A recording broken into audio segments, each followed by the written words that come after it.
What I want to do now, I want to bring on to the show here is our special guest, First Sergeant Matthew Kinney. And he is, he's been around, ladies and gentlemen, and I've known him for a while now. And he's been in the Army since 1997. He's the rank of First Sergeant. He's seen action in Iraq, Afghanistan, and the Baltics. First Sergeant Kinney has 5 combat deployments and is a critical care flight medic. This is much different than just a combat medic. And when he comes on, he's going to explain the difference. And the reason I've asked him to come on here, First Sergeant Kinney, is to give his expertise on what items may be better than others for using for your bug-out bag. And there's a lot of things when it goes into thinking about a bug-out bag. A lot of people, I see them want to become a pack mule. You can't do that. Weight is everything. And First Sergeant here is going to explain that. So, First Sergeant, why don't you come in on screen here? Let's say hi to everybody. Bring your chair over, partner. And let's say hello to the audience here. First Sergeant, thank you very much for coming on. How you doing? I'm good, thanks. Thanks for having me. I'm really happy to have you on here because we've been talking about this for a while, First Sergeant. And I know you're the guy, first line, knows how it works, knows what's needed, knows what's not good, knows what's too heavy. Don't take this, take this. You forgot about this. That's why I want you on here. I want you to talk to me. First of all, explain to me, I had mentioned, what's the difference between a critical care flight medic as compared to just a combat medic? Combat medic is badass, okay? But talk to me about your position.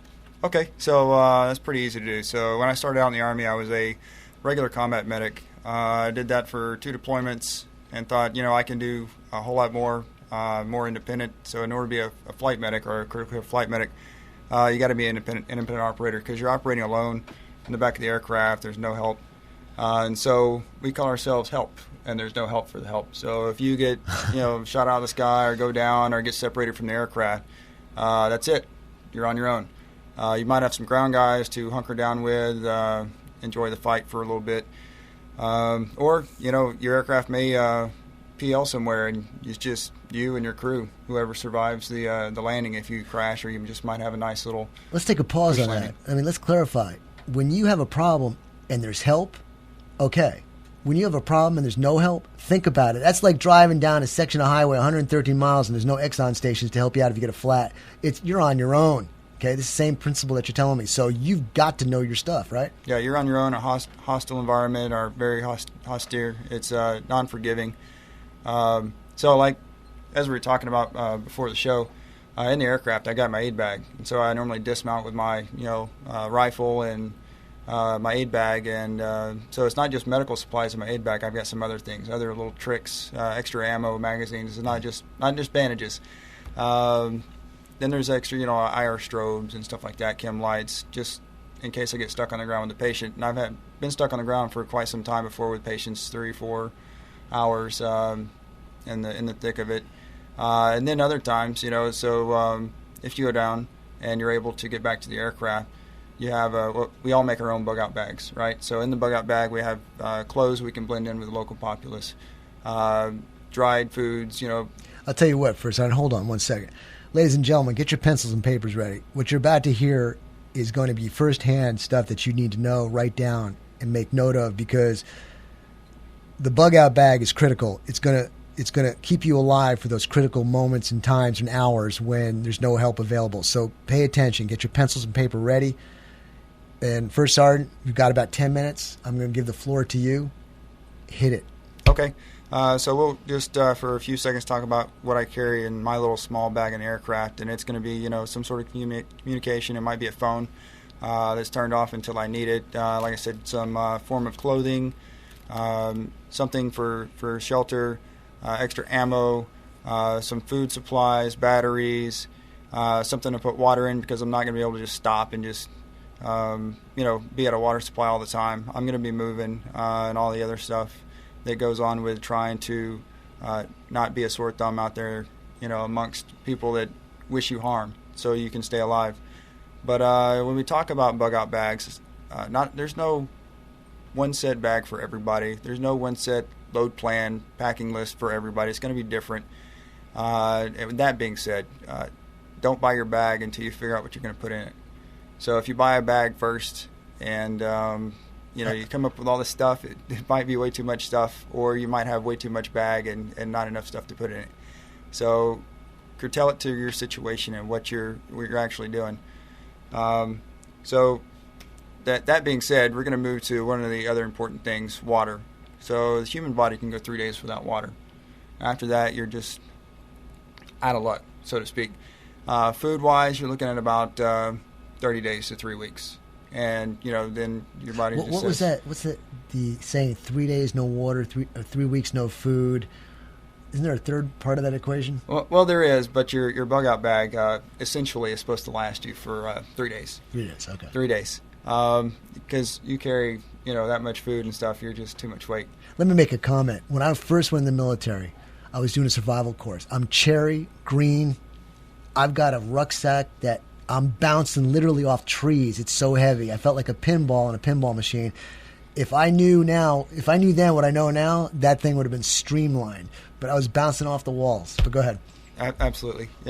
Some bags are like 75 pounds, and you're just struggling to get it on your back.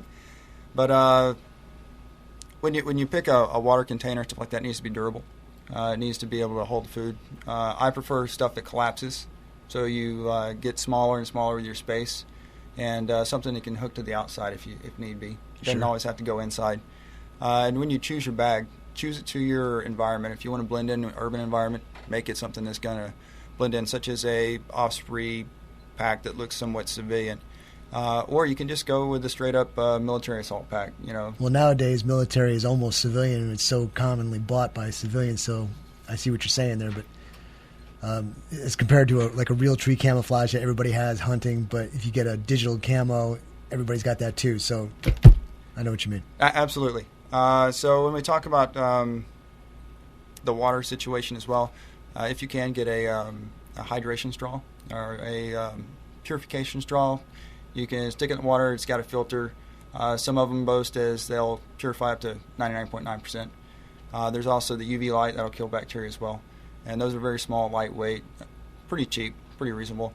When it comes to food and stuff, you want things that are dry, so they're not going to go bad. MREs, they're kind of big and bulky, but if you get something that's freeze-dried or something such as jerky or trail mix or stuff like that, it's high in protein. Let me ask something about that. There's a conflict there. You get the dehydrated stuff that's lightweight and compact, but then it demands more water, which then puts a conflict on your survival for water. So how do you blend those two together, without sacrificing the water but still having water for your food? So, like I said before, your body needs water. It's got to have water, but you have up to 30 days, 3 weeks. You can go without food. So you go until you can get to a water source, or you save your food. You don't want to just eat it all up. But like I said before, your bag is designed for 3 days, 72-hour bug-out bag. Okay.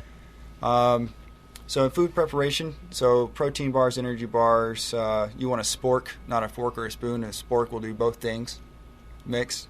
So when I say that, so in my med bag, there's one item that'll do multiple things. So we're stressed out for cubage. Same thing in your bug-out bag. You're fighting the I want to put more stuff, but you're got a lack of cubage space in your bag. So one item does multiple things. So the portable little stove, and if you get a portable stove, look to see if you can get one that's multi-fuel. Right. Or, little gasoline, propane. Exactly. Clothing. You never want to be wet, especially when it's cool outside. You get hypothermic. Your body starts to shut down, quit functioning. So use layers, stay dry, and have an extra change of clothes in your bag as well. Because if not, you're just going to succumb to the elements. Heat source, got to have multiple ways to make a fire. So if you have a little butane lighter, some matches that are able to get wet and still strike, whatever you can have. If there's a saying that says if you have if there's two, there's one, and if there's one, there's none. You got to have heat. So multiple ways to make the heat, and first aid pouches and stuff like that. Make sure you have one. A lot of people forget to put some first aid stuff in their bug-out bag. That's like a critical thing, because if you get hurt or whatever, you got to have means to take care of yourself or whoever you're bugging out with. So for me, if I'm downrange and I got a bug out, I've got tourniquets, I've got combat gauze, I've got, other various sundries. And if I was able to grab my my first aid bag, it's got enough stuff to treat multiple people. First, let's make a clarification here. You're talking as though it sounds like you're in the combat field. This bug out bag can be used for right here in the environment that we live in a city if something goes wrong. Explain on that. Absolutely. So here in the city, there's lots of stuff that you could use the bug out bag for. That's why I said if you, depending on your environment, and you don't want to stick out like a sore thumb, make sure the bag matches the environment. So when we talk about the bug out bag and inside the bug out bag, which is the last thing I'm going to do is explain the bug out bag, some of the things that we went through, and even right down to the smallest detail of weight, how much each item weighs, and then inside each different bag what it is. So we even have an electronics bag for all your little gadgets and stuff like that. But so let's say in combat theater, I'm not so much worried about if I stink or all like other good stuff, right? Right. But in my other bug out bag that I would have here stateside, I would want to take care of hygiene. So wet naps, baby wipes, multi-purpose hygiene stuff, towels, the little alcohol.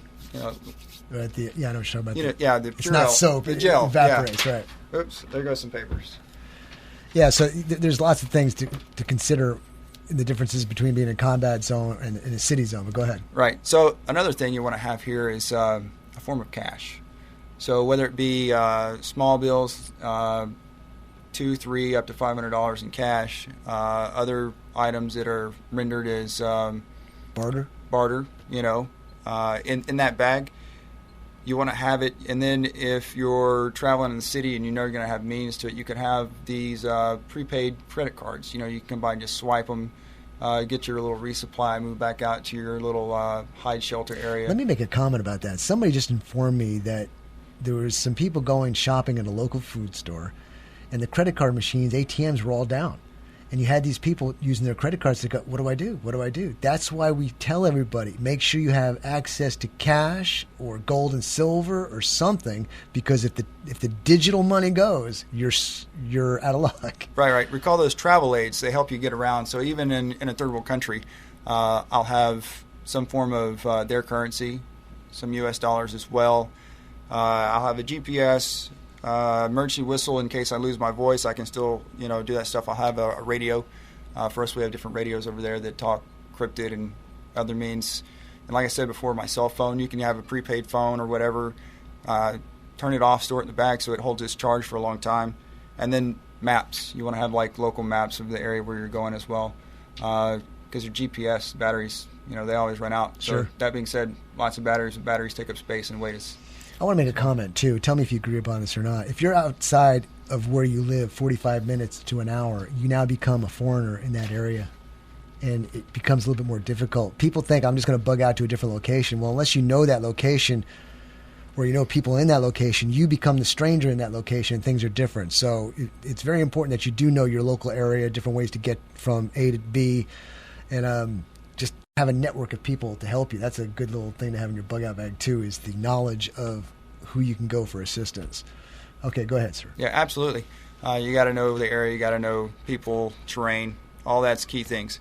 So other miscellaneous stuff, you want 550 cord, duct tape, everybody loves duct tape, 55-gallon plastic garbage bags, you can stuff those and make your bedding, sewing kit, latex tubing, a fishing kit, condoms that you can use to store stuff in, put them on the end of your rifle if you're carrying a rifle, keep things dry, binoculars, face paint, surplus survival snares to, catch rabbits and other things with.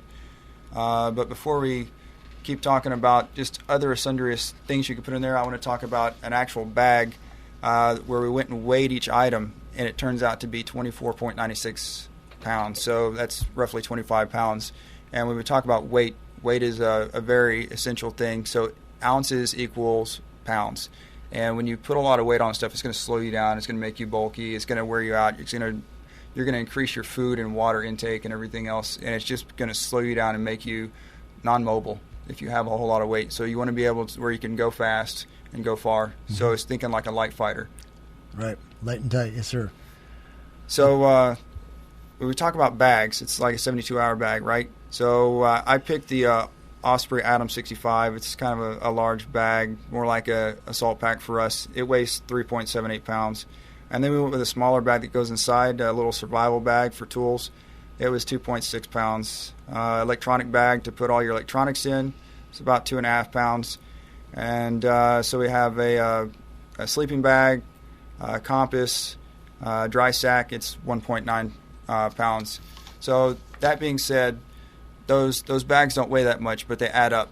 And when we start putting things in them, that's going to add even more. First, Sergeant, because of the lack of time we got, I'm looking at your sheets here, and there's a lot of items, ladies and gentlemen, that go in the bag. And the way he's got it designed here is it's minimal bulk. So to cut to the chase, just because we're out of time, it's very important to make sure you study what you're going to put in there, what you need, and to maybe research different types of items that may do the same purpose for less weight, because ounces equal pounds. Absolutely, right? Yeah. First, Sergeant, what's going on with you? Is there a contact point that people can contact you if they want to go for more information as to how to more properly do a bug out bag or anything? Well, sure. Start my own small business. It's called 911 Target and Medical Concepts.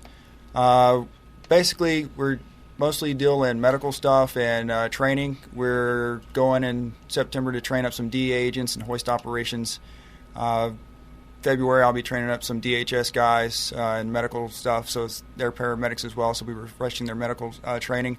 But in all this training, we talk about your aid bags, your bug-out bags, how you need to, operate your weapon and everything else. And we're going to be, in the future, making a light carbine intro course that's going to teach you how to hold, operate, shoot different sights and stuff like that. But for all the medical recertification stuff, it's primarily paramedic training and how to operate aircraft stuff, austere environment, back of an ambulance. Mm-hmm. And whenever you get down to the other parts and pieces, if you want to look at kits, we modify people's kits. We'll modify, make things lighter, faster, more agile versus you buy the civilian kits. They're big, bulky, and they're just not they're not kitted out right to do what we do. So do you have a point of contact that you're willing to give out, or no, you don't have anything set up at this time? Well, I do. So you can go online on Facebook and look up or type in 911 Target and Medical Concepts, or just type in 911 Target medicalconcepts.com, and our contact's on there. We're still currently building in the site, Facebook. It's on there as well. We put nice to know stuff on there. So the latest thing we put on there was we're going to go train DHS, or excuse me, not DHS, but DEA agents and hoist operations. Come here in September. And then the other thing I put on there was there's some new syringes out, and they match the Broslo tape. Broslo tapes for pediatric patients, so you don't mess up on the drug doses. You actually push to pediatric patients. Okay. Well, first, Sergeant, I don't mean to be abrupt, but I've got to cut you off at this time. It's been a pleasure to have you on here. We'd like to have you again. And we just thank you for your service to country, and just thank you for all this information. Thank you. We appreciate you. I appreciate it. Thanks for having me on. Thank you, sir.